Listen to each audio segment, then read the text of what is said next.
జై తెలంగాణ. అందరికీ నమస్కారం.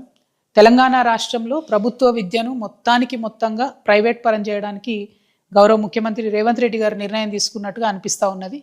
ఏదైతే తను విద్యా కమిషన్ రిపోర్ట్ తీసుకొని 27,000 పాఠశాలల్ని కుదించి 4,000కు చేస్తానని చెప్పినారో దాన్ని ముందు నుండి తెలంగాణ రక్షణ సేన వ్యతిరేకిస్తూ వస్తున్నది. ఇప్పుడు కూడా వ్యతిరేకిస్తున్నాం. అవన్నీ ఒక పక్కనైతే యంగ్ ఇండియా ఇంటిగ్రేటెడ్ స్కూల్స్ కడతామని చెప్పి ముఖ్యమంత్రి గారు ఒక్కొక్క స్కూల్ని దాదాపు 146 కోట్ల టెండర్తోని మరి వేయడం జరిగింది. అందులో 72 స్కూళ్లకు టెండర్ వేస్తే అందులో సగానికి సగం ఓన్లీ 2 సంస్థలకే, మెగా అనే సంస్థకి ఇంకొకటి కేఎంవి అనే సంస్థకి మాత్రమే స్కూల్స్ రావడం జరిగింది. అదేవిధంగా దాంట్లో అన్నిట్లో కూడా 5% ఎక్సెస్ టెండర్ వేయడంతో ప్రభుత్వం మీద అదనంగా దాదాపు ఒక 600 కోట్ల బర్డెన్ పడుతూ ఉంది. అంటే టోటల్గా 11,000 కోట్లతోని ఈ రాష్ట్రంలో 72 స్కూళ్ళు కడతానని ముఖ్యమంత్రి గారు నిర్ణయం తీసుకున్నారు. నేను సూటిగా ముఖ్యమంత్రి గారిని ఒక ప్రశ్న వేస్తా ఉన్నా. మీరు 30 నెలల తర్వాత ఇప్పుడు టెండర్ చేసి ఇప్పుడు కట్టడం మొదలు పెడితే మీరు పరిపాలించేటటువంటి కాలంలో ఈ స్కూళ్ళు పూర్తవుతాయా? అవుతుందనే నమ్మకం అయితే మాకు లేదు. ఏ స్కూల్స్ చూసినా యావరేజ్గా 2 to 3 years తీసుకుంటున్నారు కన్స్ట్రక్షన్కి. అట్లాంటిది ఇంత పెద్దగా ఒక్కొక్కటి 146 కోట్లతో కట్టేటటువంటి ఈ స్కూల్స్ డెఫినెట్గా మీరు పదవిలో ఉన్నటువంటి కాలంలో పూర్తి కాదు.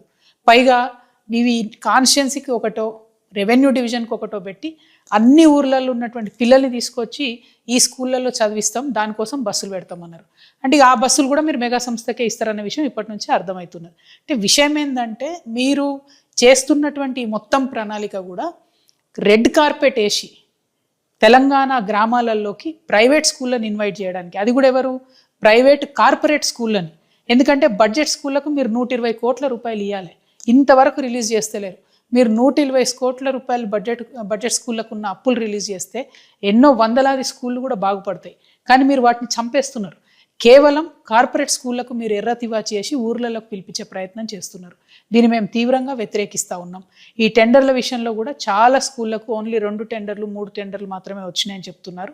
దానివల్ల టోటల్గా ఈ సిస్టమ్ అంతా రింగ్ అయిందని చెప్పి నేను కాదు, వెలుగు పత్రిక రాసింది. ఆ వెలుగు పత్రిక కూడా ఒక కాంగ్రెస్ ఎంపీ గారి పత్రికనే, మరి మాదైతే కాదు. కాబట్టి మరి వెలుగు పత్రిక రాసినటువంటి వ్యాసం చూసైనా ఖచ్చితంగా ఈ టెండర్లో ఏం గోల్మార్ జరిగింది, ఏం జరిగింది అనే విషయం ముఖ్యమంత్రి గారు ప్రజలకు తెలియజేయాలని చెప్పి నేను డిమాండ్ చేస్తూ ఉన్నాను. ఇంకొక మాట, తెలంగాణ రక్షణ సేన పదే చెప్తూ వచ్చింది, బడి ఎంత ముఖ్యమో గుడి ఎంత ముఖ్యమో బడి ఎంత ముఖ్యమని మేము చెప్తూ వచ్చినాం. ఇవాళ బళ్ళల్లో ఊర్లలో పరిస్థితి ఎట్లా ఉందంటే, June 12 నాడు స్కూల్ స్టార్ట్ అయితే ఆల్మోస్ట్ ఇవాళ జూలై ఒక నెల అయిపోయింది, ఇప్పటి వరకు కూడా స్కూల్ డ్రెస్సులు రాలేదు. చాలా చోట్ల చినిగిపోయినటువంటి బట్టలతోని పేద పిల్లలు స్కూళ్ళకు వెళ్తున్నటువంటి పరిస్థితి ఉన్నది. మరి ఇది కరెక్టేనా? ఇది న్యాయమేనా? మరి ఇట్లాంటి సందర్భంలో మీరు ఇంకా మొత్తం ఉన్న స్కూళ్ళు తీసేస్తా 4,000 స్కూళ్ళే పెడతా అంటే మరి ఇప్పుడున్న టీచర్లు అందరిని ఏం చేస్తారు? మీరు కొత్తగా టీచర్ రిక్రూట్మెంట్ అనేది చేయరా? తెలంగాణలో టోటల్గా విద్య అనేటటువంటిది ప్రైవేట్గా ఇచ్చేస్తారా? ఇటువంటి అనుమానాలు కలుగుతూ ఉన్నాయి. కాబట్టి మేము మీ మొత్తం పాలసీని చాలా తీవ్రంగా వ్యతిరేకిస్తున్నాం. మీరే విద్యాశాఖ మంత్రిగా ఉన్నారు, మిమ్మల్ని ఇంకొక ప్రశ్న నేను సూటిగా అడుగుతా ఉన్నా. ఇవాళ మార్కెట్లో ఒక గుడ్డు 8 రూపాయలకు దొరుకుతుంది. మధ్యాహ్న భోజన పథకం వాళ్లకు ప్రభుత్వం నుంచి ఇవాళ 6 రూపాయలు ఇస్తూ ఉన్నారు. మరి 2 రూపాయల డిఫరెన్స్ ఆ పేద వంట వండేటటువంటి వాళ్ళు ఎట్లా మరి వాళ్ళు ఆ డిఫరెన్స్ బేర్ చేస్తారు? ఇవాళ మన రాష్ట్రంలో దాదాపుగా 3 రోజులు వారంలో గుడ్లు పెడతా ఉన్నాం. కానీ కర్ణాటకలో పిల్లలకి ఆల్మోస్ట్ 5 days ఎగ్స్ పెడతా ఉన్నారు. మరి అట్లాంటిది మీరు ఎందుకు ప్లాన్ చేస్తలేరు? ఇంకొకటి, మీరు బ్రేక్ఫాస్ట్ ఇస్తామని చెప్పినారు, ఎక్కడ కూడా ఇంతవరకు దాని ఊసు లేదు, ఎక్కడ కూడా స్టార్ట్ అవ్వలేదు ఆ పథకం. ఇంకొకటి, స్కూల్కి వెళ్ళే వాళ్ళకి కిట్ ఇస్తామన్నారు, మరి ఆ కిట్ ఎప్పుడు వస్తుందో అర్థమైతే లేదు. కాబట్టి సత్వరమే నేను డిమాండ్ చేస్తూ ఉన్నా, ప్రభుత్వం వెంటనే స్కూల్ డ్రెస్సులు ఇవ్వాలి, కిట్స్ ఏదైతే ఇస్తామన్నారు ఇవ్వాలి. మధ్యాహ్న భోజన పథకం వాళ్ళకు 2 రూపాయలు ఖచ్చితంగా ఎగ్కి రేటు పెంచి ఇవ్వాలి. వాళ్ళకి ఇదివరకు పెంచుతామన్నటువంటి జీతాలను కూడా పెంచి ఇవ్వాలని డిమాండ్ చేస్తూ, మీరు ఏదైతే ఒక పథకం ప్రకారం కంప్లీట్గా ప్రభుత్వ పాఠశాలలను మూసివేయాలని అనుకుంటున్నారో దాన్ని ఖచ్చితంగా మేము అడ్డుకుంటాం. మీరు ప్రభుత్వ బడి జోలికి వస్తే మీ ప్రభుత్వాన్నే పడగొడుతుంది ఈ మొత్తం తెలంగాణ సమాజం కూడా. తెలంగాణ ప్రజల్ని కూడా నేను రిక్వెస్ట్ చేస్తాను, ఒక్కసారి ఆలోచించండి. మన ఊర్లో బడి ఉంటే మనం మేనేజ్ చేసుకోవచ్చు. మన ఊర్లో బడి ఉంటే కొంతమంది అయినా ఊర్లో బడికి వెళ్తారు.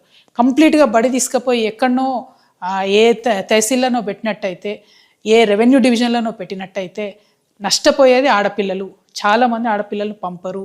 మీరు అట్లా స్కూల్స్ పెట్టిన తర్వాత బస్సులు డెడికేటెడ్గా పెడతారనే గ్యారంటీ లేదు. ఈ ముఖ్యమంత్రి గారు ఈ ఆలోచన అంతా చేసే కన్నా ముందే స్కూళ్ళను బంద్ పెట్టే ఆలోచనలో ఉన్నారు. కాబట్టి అసలు అక్కడ స్కూళ్ళు కావు, ఇక్కడనేమో స్కూల్ కట్టడం కాదు, ఇక్కడనేమో స్కూల్ బంద్ చేసే కార్యక్రమం చేస్తున్నారు. అల్టిమేట్గా నేను తెలంగాణ ప్రజలను కోరేది ఒకటే, ఏదైతే ముఖ్యమంత్రి రేవంత్ రెడ్డి గారు ప్రభుత్వ బళ్ళన్నీ కూడా ప్రైవేట్కి అప్పచెప్పాలని చూస్తున్నారో దీన్ని వ్యతిరేకిద్దాం. గ్రామ సర్పంచ్లందరినీ కూడా నేను రిక్వెస్ట్ చేస్తున్నా, మీ ఊర్లో బడి కనుక మూసేసేటట్టయితే దానికి వ్యతిరేకంగా తీర్మానం చేయండి.